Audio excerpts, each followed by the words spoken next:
ከፍ ከማለታችሁ በፊት ትልቅ ውርደት ያጋጥማችኋል። ይህ ደግሞ ህይወት ነው።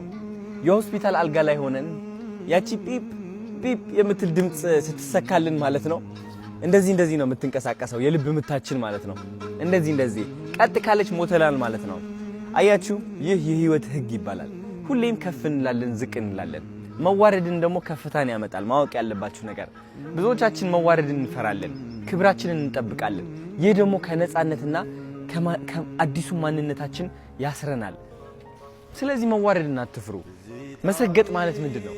አይ ቲንክ አውቀህ መዋረድ ነው። እውነት ለመናገር መጨፈር ነው፣ መዝፈን ነው፣ መዘመር ነው፣ የፈለከውን ዓላማ መከተል ነው።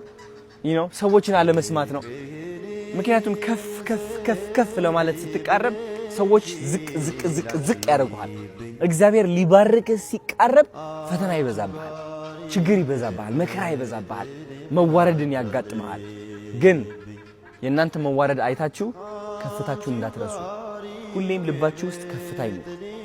መዋረድ ሊያሸንፋችሁ አይችልም። because ከፍ ከማለታችሁ በፊት ትዋረዳላችሁና። ወዳችኋለሁ። ቻው